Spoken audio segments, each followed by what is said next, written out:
So let's talk about William Armstrong. He's basically the famed military hero of the series.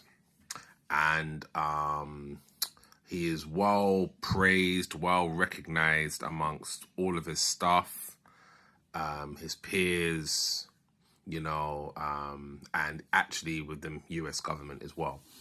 So reason for this is because he rose himself through the ranks, through, multiples of military achievements on the both on the battlefield, both with, commanding his staff, and he won many wars in the past, and now leads the entire US military in general. He leads all of them.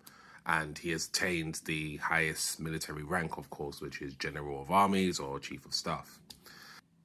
Now, as you are aware, he is having secret meetings with the other three secret military leaders. And, they're obviously planning a lot, for the future, which, of course, you'll find out when I, put out the pages.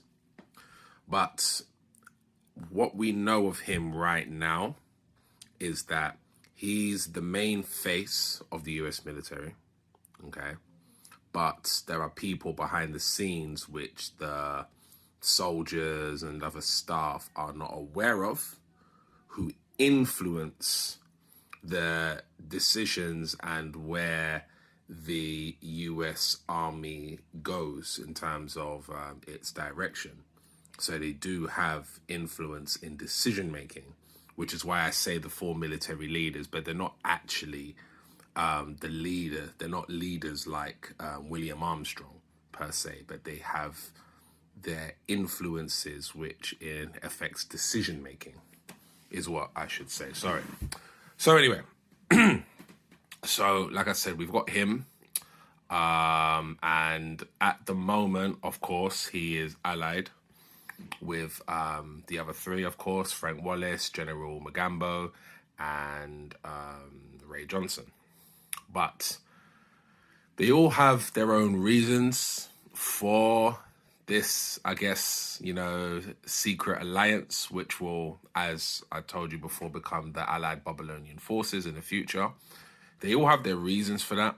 I'm not going to reveal exactly what those reasons are just yet. I'll wait until I have more pages kind of developed. But he technically, in a way, and I don't mind telling you this part because this is actually coming up pretty soon, he actually feels sympathy for what happens to Oze when Oze gets betrayed.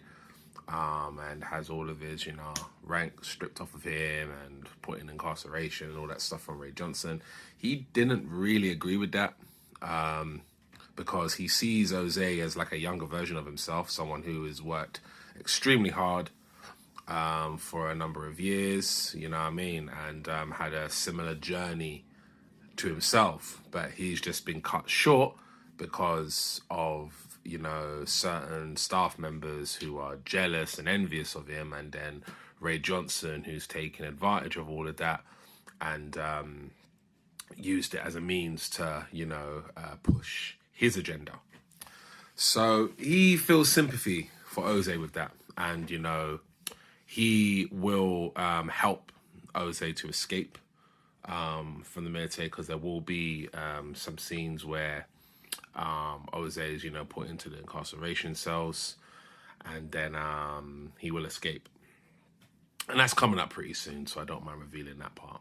But that just trying to give you a bit of an idea of his character. Like, this is who he is. Like, he's not a, even though he's part of, I guess you could say, an evil organization that's building, but that doesn't mean he himself is entirely evil. You see what I'm saying?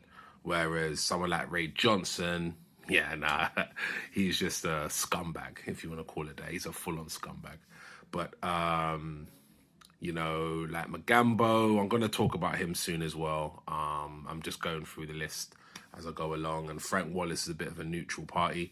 The most truly evil one is Ray Johnson, and that's why he is the main antagonist of the series, you know, because he has a lot of power, a lot of influence, but he's very evil, very corrupted, and doesn't have no feelings for anybody and doesn't trust anyone.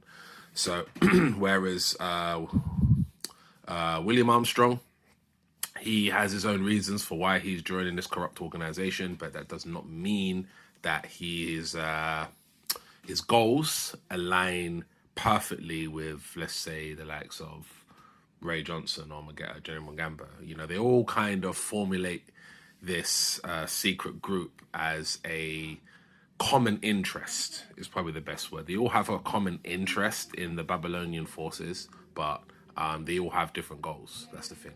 So that's why William Armstrong, in a way, even though he, in some ways, you could look at him as a bad person, but that's not really his character.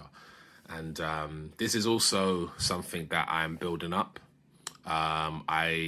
In the whole entire series, I want to show the concept of good and bad and what kind of, like, how that's justified. So, you know, you can kind of look at characters and be like, okay, he was pretty shit. He was a pretty evil person in this plot or this particular part of the story.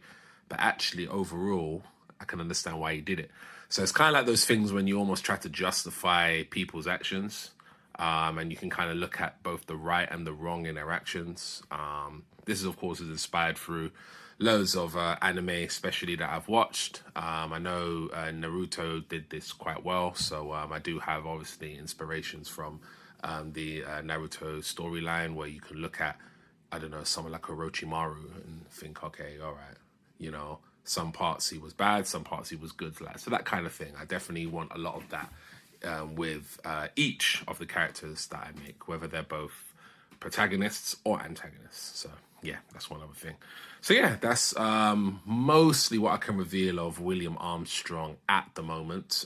There is a lot more involved with him, but you know, it's all about, you know, being patient, waiting for the pages, and supporting the cause. So please support the cause. You know, I am doing some changes on the website, but you know, you can always find some of my social medias, and the big one, of course, is Patreon. My Patreon is up, so please go to my links and subscribe to the monthly tier, the monthly tier for it. And when I do my Kickstarter, you know what I'm saying, please support all of that, so I can keep pushing the story and show you guys more and more. So, you know, so yeah, apart from that, you have a good day, and you will hear from me again soon with more character breakdowns like this one. Peace.